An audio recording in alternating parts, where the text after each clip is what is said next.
নমস্কাৰ ষষ্ঠমান শ্ৰেণীৰ সমূহ ছাত্ৰ ছাত্ৰীসকলক মোৰ আজিৰ শ্ৰেণী কথালৈ সম্ভাষণ জনাইছোঁ।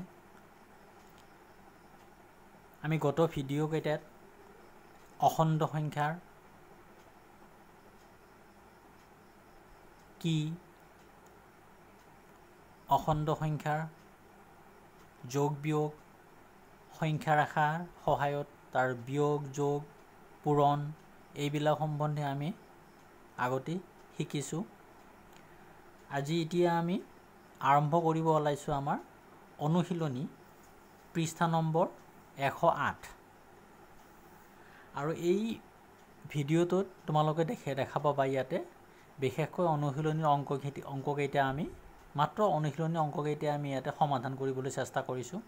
তোমালোকৰ যদি বিশেষ কিবা ক'বলগীয়া থাকে বা তোমালোকৰ যদি আকৌ কিবা সুধিব লগা থাকে মেছেজৰ জৰিয়তে মোক জনাই দিবা। প্ৰথম আগবাঢ়িছোঁ 1 নম্বৰ খালী ঠাই পূৰণ কৰা। দেখা পাইছা নহয়, খালী ঠাই পূৰণ কৰা। তাৰ 1 নম্বৰ অংকটো আছে 1ৰ ৰোমান সংখ্যাৰ 1টো আছে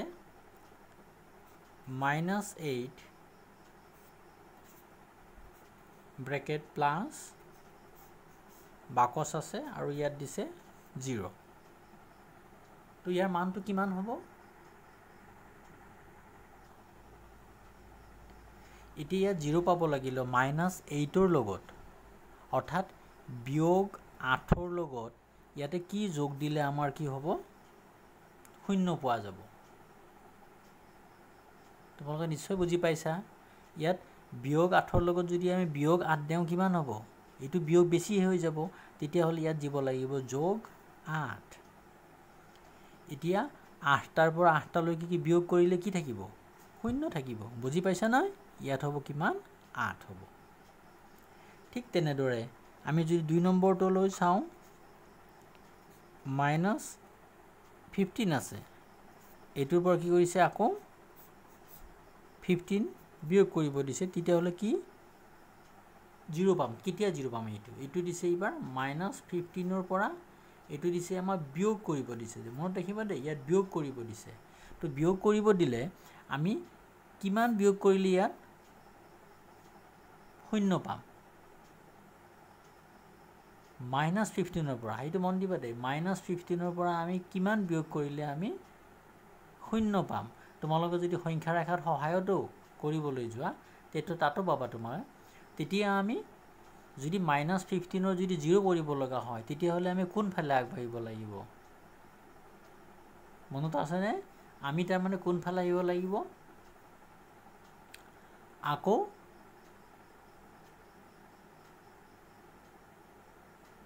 কোনফালে? আকৌ তাৰমানে আমি -15 ল'ব লাগিব। এইটো যদি আমাৰ সংখ্যা ৰেখা হয় থাকে, এইটো 0 আছে ধৰা ইয়াতে, এইফালে ধৰা হ'ল -15 আছে, ইফালে 15 আছে, তেতিয়াহ'লে এইটোৰ মানটো যদি আমি কি কৰিব লাগে? 0 কৰিব লাগে। ইয়াৰ মানটো আকৌ 0 কৰিব লগা হয়, তেতিয়াহ'লে বিয়োগ কৰিব লাগিব। মনত ৰাখিবা দেই, বিয়োগ কৰিব লাগিব। তো বিয়োগ কৰিব লাগে আমি আকৌ তাৰ কি এইটো ফালে আহিব লাগিব, তেতিয়াহ'লে তাৰ কি -15 দিব লাগিব। তেতিয়া মন দি বুজি পাবা এতিয়া যে ইয়াত বিয়োগ আৰু বিয়োগ এই দুটা বিয়োগ কি হ'ব? যিটো বিয়োগ কৰিব যাওঁ এনেই আচৰণতে কি হ'ব? এইটো ধনাত্মক হৈ যাব। তেতিয়া আকৌ সি বুজি পাইছানে? 3 নম্বৰটো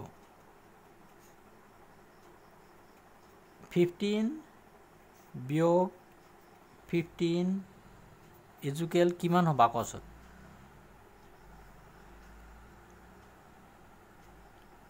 অৰ্থাৎ 15 আছে, 15ৰ পৰা আকৌ আমি বিয়োগ 15 ল'ব লাগে। তেতিয়া যি কৰিব যাওঁ আমি এনেই বিয়োগ আৰু বিয়োগ আছে, এটা বিয়োগৰ পৰা আকৌ বিয়োগ কৰি তেতিয়া ধনাত্মক হৈ যায় আৰু তেতিয়া আমি দেখা পাম যে 15 যোগ 15 অৰ্থাৎ হ'ব ইয়াত কিমান? 30। 4 নম্বৰ বাকচ আছে বিয়োগ 8, ইয়াত আছে 12। তো এনেকুৱা কি সংখ্যা এটাৰ পৰা যদি -8 বিয়োগ কৰা যায় তেতিয়াহ'লে কিমান পাম -12 পাম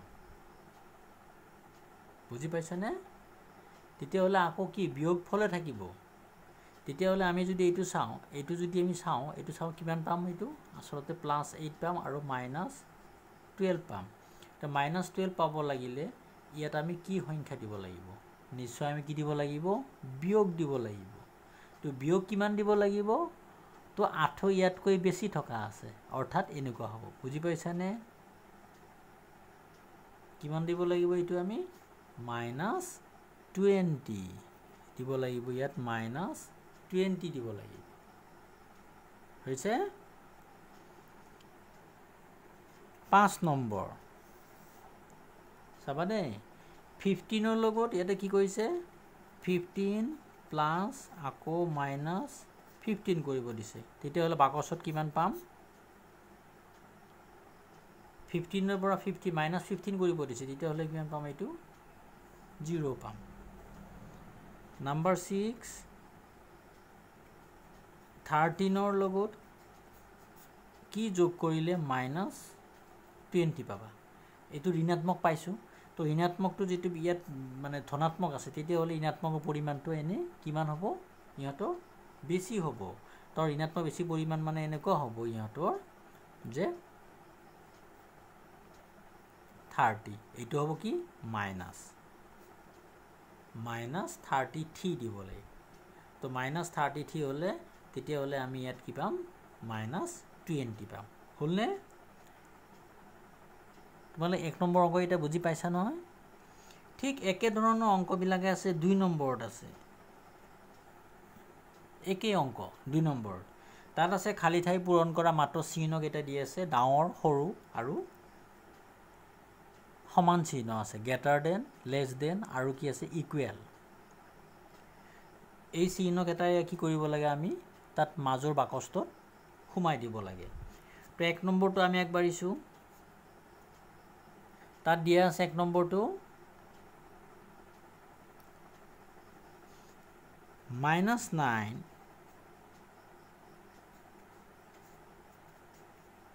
-7 এইটো আৰু -7 প্লাস -9 আছে নে মনো এতিয়া চোৱা আমি যদি তাৰ লেফট সাইডটো চাওঁ তাৰ লেফট সাইডৰ ফলাফলটো কিমান পাম -9 আছে আৰু ইয়াতো কি -7 আছে তো দুইটা মাইনাসে হ'ব তেতিয়াহ'লে কিমান পাম ইহঁতৰ -9 আৰু -16 পাম এইফালে চোৱা এবাৰ ইয়াত আছে -7 আৰু -9 ইয়াতো কিমান পাম ইয়াতে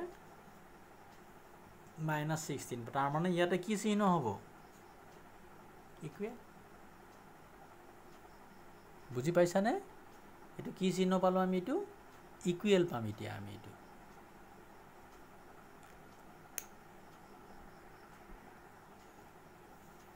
এতিয়া আহিছো আমি নাম্বাৰ 2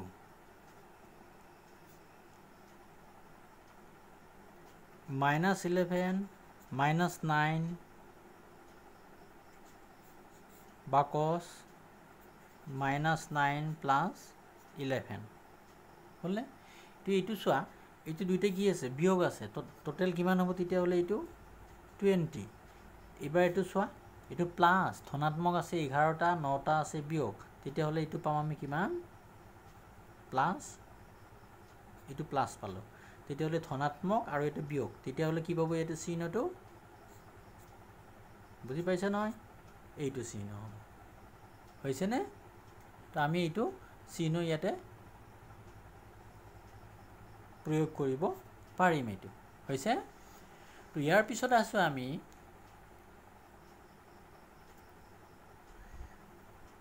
নাম্বাৰ 3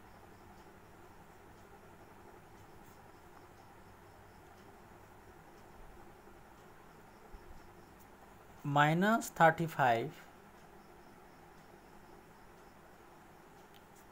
প্লাস 20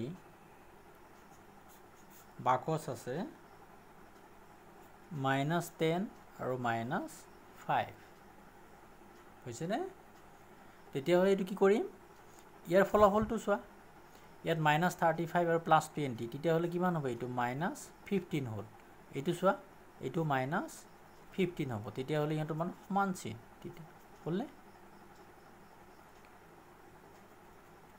-4 টো চোৱা নাম্বাৰ 4 40 প্লাছ -30 বাকচ -20 প্লাছ -10 তেতিয়াহ'লে এইটো ৰিজাল্টটো চোৱা এইটো +40 আছে -30 আছে তেতিয়াহ'লে কিমান হ'ব +10 ইয়াতে চোৱা ইয়াত আছে কিমান প্লাছটো ইয়াত -10 আৰু -20 তেতিয়াহ'লে কিমান হ'ব এইটো -30 তো তেতিয়াহ'লে মাইনাছটো যেটো সৰু হয় তেতিয়াহ'লে এইটো কি হ'ব তাৰ মান এইটো হ'লনে 5 15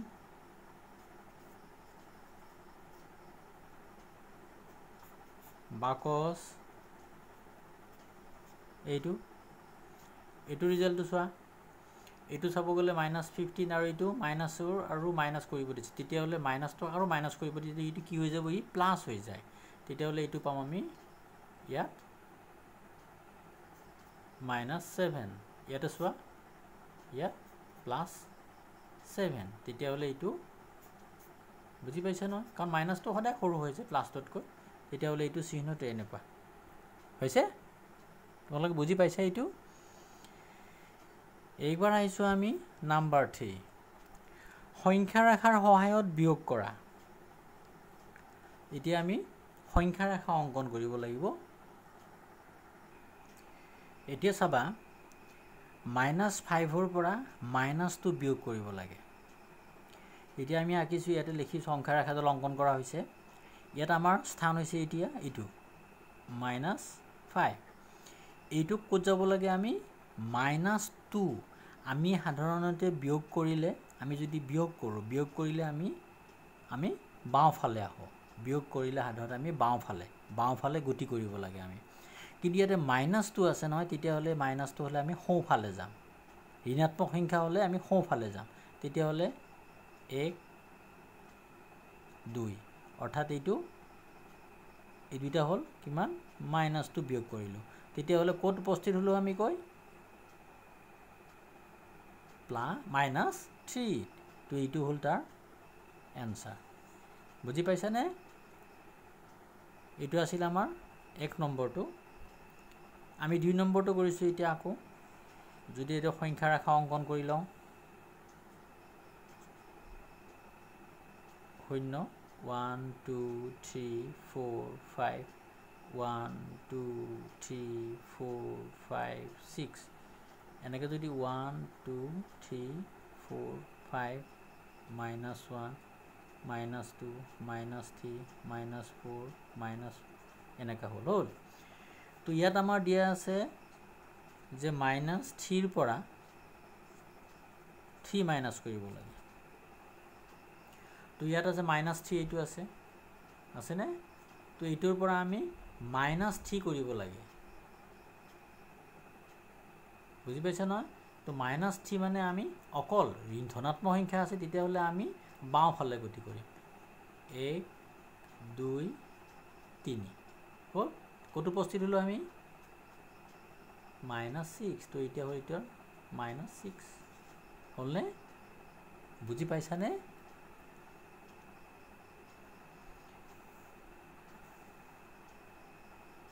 এতিয়া চাবা আমি আকৌ এটা কৰিছো 4 নম্বৰটো তাত দিয়া আছে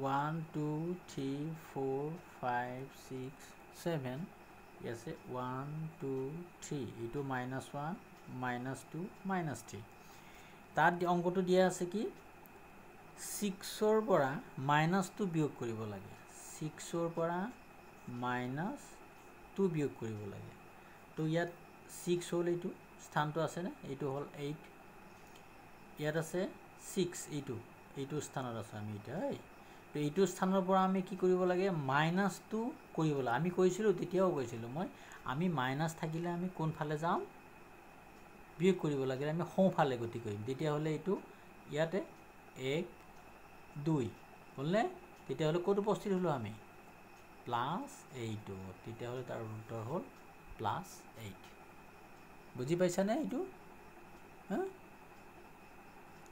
এইটো আমি গম পাইছা না এতিয়া যে আমি এইটো 6 আছিল 6 ৰ পৰা আমি কৈছো যে মাইনাস যদি ঋণাত্মক সংখ্যা বিয়োগ কৰিব লাগে তেতিয়া আমি সোঁফালে গতি কৰিম আমি কোন ফালে যাম সোঁফালে যাম তো সোঁফালে যাওয়া মানে এতিয়া আকৌ 2 ঘৰ আমি সোঁফালে গল তেতিয়া হলে কত উপস্থিত হলো আমি 8 ত হৈছে তেতিয়া তাৰ উত্তৰ হল +8 বুজি পাইছা নে তাৰ পৰৱৰ্তী অংকসমূহে আকৌ তাৰ পিছৰ ভিডিওটোত আমি দিবলৈ চেষ্টা কৰিম আৰু পিছৰ ভিডিওটো পাবৰ কাৰণে তোমালোকে এই চেনেলটো সাবস্ক্ৰাইব কৰি লবা আৰু যদি ভাল লাগিছে এইটো কি কৰিবা এটা লাইক কৰি দিবা